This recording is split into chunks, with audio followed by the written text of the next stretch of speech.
Hello दोस्तों, स्वागत है आपके अपने यूट्यूब चैनल AK रोड में। आप सभी दोस्तों का मैं अमित शुक्ला बहुत बहुत स्वागत करता हूं। आज की वीडियो में हम बात करें दोस्तों BA थर्ड सेमेस्टर के सभी छात्र छात्राओं का जिनका भूगोल सब्जेक्ट है। और भूगोल में आज हम सॉल्व करेंगे कुछ नए महत्वपूर्ण प्रश्नों के साथ जो आपके पेपर की दृष्टि से बहुत ही मोस्ट इंपॉर्टेंट है। हर बार ये प्रश्न आपके पेपर में पूछा गया है। जैसा कि आप लोग जानते हो कि जितने भी प्रश्न आपके पेपर में आते हैं वो सारे प्रश्न और जितने भी आपको मॉडल पेपर में प्रश्न बताए जाते हैं वो सारे प्रश्न आपके लिए बहुत ही मोस्ट इम्पोर्टेंट और वैल्यूएबल प्रश्न आपके पेपर में ये होगा। और सबसे बड़ी बात दोस्तों ये है कि इसमें आप लोगों को जितने भी प्रश्न आपके पेपर की दृष्टि से बताया जा रहा है वो सारे आपके लिए बहुत ही मोस्ट इम्पॉर्टेंट है। और दोस्तों सबसे बेस्ट तरीका पढ़ने का ये आपका और सबसे मोस्ट सक्सेसफुल आपका ये पार्ट टाइम पढ़ने का एक चैनल है। और दोस्तों सबसे बड़ी बात आपको हम बता दें कि इसमें दो चीज़ें आपका क्लियर होता है। पहले चीज़ें तो आपको लिखने का और जो पढ़ने का सिस्टमेटिक ढंग है वो क्लियर हो जाता है और अच्छे से आप लोग तैयारी भी कर लेते हैं। तो दोस्तों चैनल में अगर नए हैं तो ज़रूर चैनल को लाइक कर दीजिए, सब्सक्राइब कर दीजिए, प्लस में बेल आइकन दबा दीजिए, आने वाले वीडियो का नोटिफिकेशन आप लोगों तक बिल्कुल मिलता रहे। और दोस्तों अब चलते हैं प्रश्नों की तरफ कि प्रश्नों में किस तरीके से आपको तैयारी करने हैं और किस तरीके से प्रश्न आपके पेपर में सबसे ज़्यादा आते रहते हैं। जैसे आपका प्रश्न कुछ इस तरीके से होगा कि यानी कि मरुस्थलीकरण के दुष्परिणामों की विवेचना कीजिए। मतलब जो मरुस्थलीकरण होता है, मरुस्थलीकरण में के जो दो दुष्परिणाम हैं उनको यहाँ पे आपको प्रदर्शित करना है कि मरुस्थलीकरण किस प्रकार से है ये दुष्प्रभाव करती हैं हमारे जो उपजाऊ मिट्टी होती हैं उनको। अब जैसे कभी कभी क्या हो जाता है कि जलाभाव हो जाता है मरुस्थलीकरण में। जैसे जो मरुस्थल हमारा हो जाता है जहाँ पे हमें जैसे उपजाऊ मिट्टी होती है वो अयोग्य हो जाती है, यानी कि वो दोबारा अन्न उपजाने के लिए कोई भी हमें जो योग्य ज़रूरत भूमि होती है उसको दुरुपयोग में आती है, उसी को हम मरुस्थलीकरण कहते हैं। यानी कि जो छोटे छोटे कण होते हैं वो एकत्रित हो जाते हैं और वो क्या होती है, अनुपजाऊ मिट्टी हो जाती है। तो इसी को हम मरुस्थलीकरण कहते हैं कि वो यहाँ पे रेत ही रेत हो जाते हैं। जैसे कभी कभी जलाभाव के कारण कृषि योग्य भूमि की जो शुष्क भूमि में परिवर्तित हो जाती है, यानी कि जो अभी हमने बताया जो कृषि के लिए योग्य होती है भूमि, और वो जो कृषि यानी कि जो खेती के लिए हमें बहुत ही उत्तम कृत की भूमि पाई जाती है वो क्या हो जाती है, शुष्क भूमि में हो जाती है। और वह क्या होता है जिसमें बालू की प्रधानता अधिक हो जाती है। तो इसी को हम मरुस्थलीकरण कहते हैं। मरुस्थलीकरण का मतलब आप लोग जान चुके हैं, मैंने आपको अपने भाषा में बता दिया है। लेकिन अगर आपको यही बात किताबी भाषा में अगर लिखने को आ जाए तो आप तो लिखेंगे कि जलाभाव के कारण कृषि योग्य भूमि का, यानी कि जलाभाव यानी कि जल का ज़्यादा, और जब जलाभाव हो जाता है तो जो हमें कृषि करने का जो भूमि होती है वो शुष्क भूमि में बदल जाती है। और जब शुष्क भूमि में बदल जाती है तो वहाँ पे क्या होता है दोस्तों कि जो बालू होती है उसकी प्रधानता ज़्यादा हो जाती है, कि वो क्या होती है कि वो बलुहट में आते हैं। कि वहाँ पे जब जलाभाव कम हो जाता है, यानी कि वहाँ पे पानी कम पहुँचता है, तो क्या होता है कि बराबर में वो जो प्रचुर मात्रा होता है, यानी कि जो नमी होती है वो क्या होती है, शुष्क अवस्था में बदल जाती है। तो वहाँ पे बालू यानी कि रेत की उपस्थिति ज़्यादा हो जाती है। तो इसी को हम मरुस्थलीकरण कहते हैं। मरुस्थलीकरण का मतलब आप जानते हो मरुधन स्थली, यानी कि मरु का मतलब होता है दोस्तों शुष्क भूमि और स्थली का मतलब होता है उस जगह का, तो उसी को हम कहते हैं मरुस्थलीकरण। विश्व के लगभग 1/3 क्षेत्रों पर मरुस्थल का विस्तार है, यानी कि जो विश्व है, यानी कि जो हमारी पृथ्वी है, पृथ्वी पर लगभग 1/3 भाग जो हमारी खेती उपजाऊ के लिए है, यानी कि जो 70% हमारी जो बिना जल के है,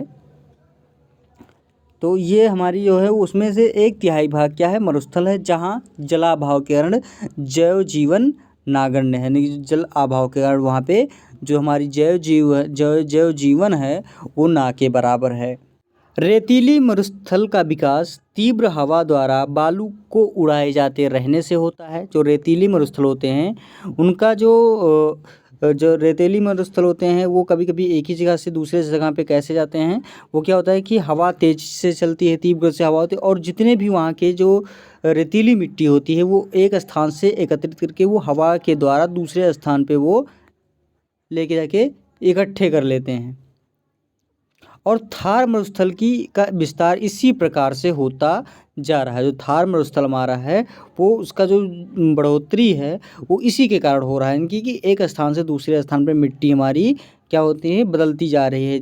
वहाँ पे जल का अभाव कम होता जा रहा है और जो रेतीली मिट्टी है वो एक स्थान से हवा के द्वारा दूसरे स्थान में परिवर्तित होती हैं। तो इससे जो हमारी कृषि करने योग्य भूमि है वो कहाँ पे क्या होती है, ख़त्म होती जा रही हैं। अब आता है आपका दोस्तों कि यानी कि भूमि क्षरण से ढालू भूमि नंगी होकर चट्टानी मरुस्थल बन जाती हैं।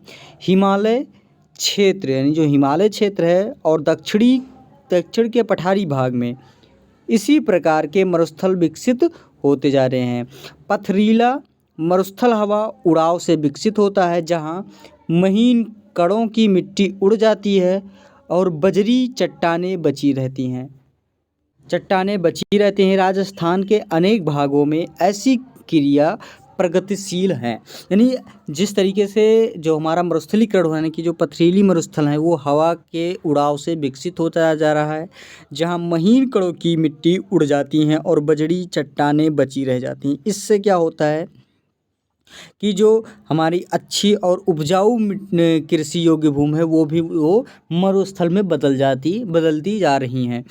अच्छी भूमि के मरुस्थल में बदलने की समस्या बढ़ती जा रही है, क्योंकि कम वर्षा, वनस्पति आवरण की कमी तथा संरक्षण के उपायों के अभाव में मरुस्थलीकरण की एक दैवीय विपदा का रूप लेती जा रही है। तो ये है मोस्ट इम्पॉर्टेंट, मरुस्थलीकरण का जो अभाव बढ़ता जा रहा है, किस तरीके से बढ़ता जा रहा है मरुस्थलीकरण में, हमें इसका जो दुष्परिणाम के बारे में यहाँ पे अभी इसका रोकथाम किस तरीके से, सारी चीज़ें आपको मरुस्थलीकरण में बताया जाएगा लेती जा रही है। विश्व में विगत दशकों में व्यापक स्तर पर मिट्टी की उत्पादकता में ह्रास तथा परिणाम स्वरूप विस्तृत क्षेत्रों के मरुस्थलीकरण की समस्या उत्पन्न हुई है। मतलब अगर बात करें तो जो विश्व की विगत दशक है, यानी कि कुछ बीते दशकों में जो व्यापक स्तर है वो मिट्टी की जो उत्पादकता है उसमें काफ़ी विस्तृत क्षेत्र में मरुस्थलीकरण में उत्पन्न हुए, यानी कि काफ़ी क्षेत्रों में जो मरुस्थलीकरण के अभाव देखा गया है उससे बहुत ज़्यादा समस्या देखी गई है। यूनेप का एक SWE 1987 ईस्वी के अनुसार 50 से 70 लाख हेक्टेयर मिट्टी प्रतिवर्ष बंजर में परिणित हो रही हैं। यानी कि जो 50 से 70 लाख मिट्टी है हमारी वो प्रतिवर्ष कहाँ हो रही है, बंजर में परिणित हो रही हैं। यानी उसमें यानी कि विलय होती जा रही हैं, यानी उसमें मिलती जा रही हैं। परिणित का मतलब होता है उसमें मिलती जा रही हैं। उपजाऊ भूमि के बंजर में परिणित होने की सबसे जो निकट समस्या है वो 3 करोड़ वर्ग किलोमीटर में फैले शुष्क एवं अर्ध शुष्क क्षेत्रों में है। प्रतिवर्ष यानी कि अगर बात करें तो प्रतिवर्ष जो 60 लाख हेक्टेयर भूमि पूरी तरह मरु क्षेत्र बन जाती हैं। यानी कि जो 60 लाख क्षेत्र हैं, 60 लाख हेक्टेयर प्रति भूमि की जो क्षेत्र हैं वो क्या हो जा रही हैं, वो मरुभूमि में क्या हो रही हैं, वो मरुभूमि में बनती चली जा रही हैं। इसके अतिरिक्त 1 करोड़ 40 लाख हेक्टेयर भूमि की उत्पादकता शून्य या ऋणात्मक हो गई है। भारत में कुल कृषि लायक भूमि का 61% तथा आकर्षित भूमि का 72% गुणात्मक ह्रास की कोटि है। यानी जो कोटि निकाला जाता है वो 61% जो कृषि लायक भूमि है और जो 72% है वो गुणात्मक ह्रास की कोटि में, यानी कि वो ना तो हमारी कृषि करने लायक है और ना ही वो छोड़ने, यानी कि रेतीली मिट्टी के अकॉर्डिंग ही आ रही है, यानी उसके लगभग में है ही। यानी कि टोटल मिला के अगर भारत की कुल कृषि लायक भूमि में अगर जो अच्छी कृषि लायक भूमि करने की है वो 61% आपको मिलती हैं।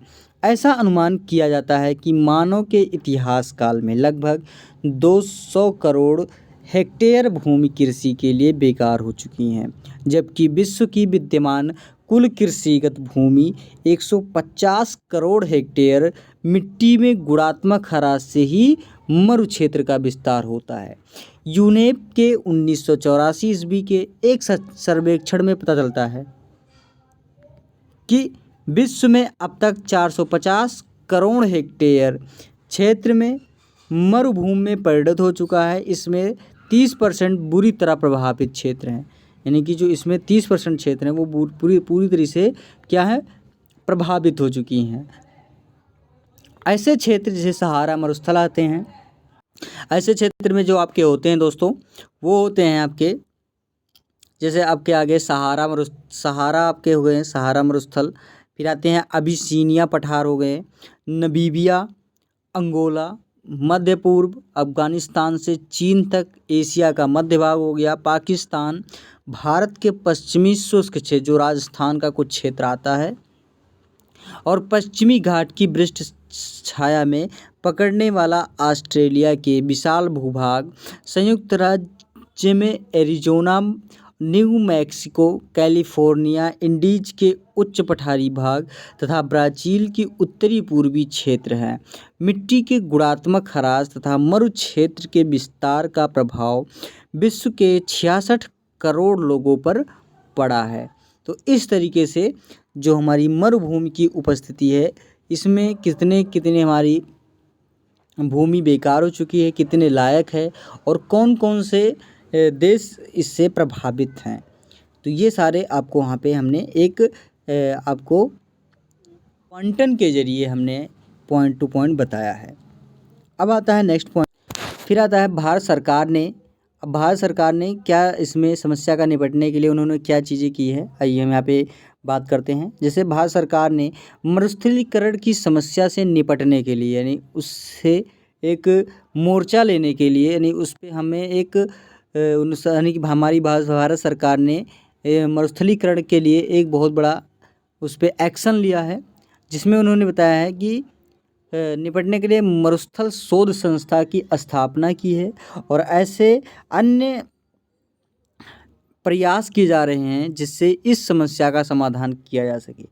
मरुस्थलीकरण से प्रभावित वाले क्षेत्रों में उष्णता झेलने वाली वनस्पतियों का रोपण कर धरातल का आवरण जो है वो बढ़ाना प्रमुख उपाय है। भूमिगत जल दोहन से इसमें मदद ली जा सकती है। नहर विस्तार से निश्चित ही मरुस्थलीकरण को रोका जा सकता है। अगर नहर निर्माण होगा तो जो मरुस्थलीकरण है उससे क्या होता है, मरुस्थलीकरण बच रह जाएगा। तो ये इसका मुख्य और सबसे मोस्ट टॉपिक था, मरुस्थलीकरण को रोकने का सबसे उपाय, यानी कि सबसे उत्तम प्रकृति का ये उपाय है। आप नहर के द्वारा रोक सकते हैं, शोध केंद्र बना के इसमें आप लोग शोध करके कि हमें इस पे क्या निर्णय ले आना चाहिए, सारी चीज़ें आपको यहाँ पे करना होता है। तो ये था दोस्तों मरुस्थलीकरण के बाद। मरुस्थलीकरण में ये सारी चीज़ें आपको आना चाहिए, क्योंकि पेपर में ये सारी चीज़ें आपको अच्छे से अगर आता है, लिखते हैं तो ज़्यादा से ज़्यादा नंबर आप पाते हैं। तो दोस्तों आज की वीडियो में यहीं तक रहेंगे, और अगली वीडियो में हम आपको मॉडल पेपर ज़रूर सॉल्व कराएंगे, और अच्छे अच्छे प्रश्नों के साथ हम आप लोगों के बीच में उपस्थित होते रहेंगे। तो देर किस बात की दोस्तों, अगर चैनल में नए हैं तो ज़रूर चैनल को सब्सक्राइब कर दीजिए, लाइक कर दीजिए, प्लस में बेल आइकन दबा दीजिए, आने वाली वीडियो का नोटिफिकेशन आप लोगों तक बिल्कुल मिलता रहे। अगर इसका PDF चाहिए तो यूट्यूब के डिस्क्रिप्शन बॉक्स में टेलीग्राम चैनल का लिंक दिया गया है, वहाँ से आप लोग जुड़कर बिल्कुल फ्री ऑफ कॉस्ट PDF प्राप्त कर सकते हैं दोस्तों। इसके साथ दोस्तों धन्यवाद।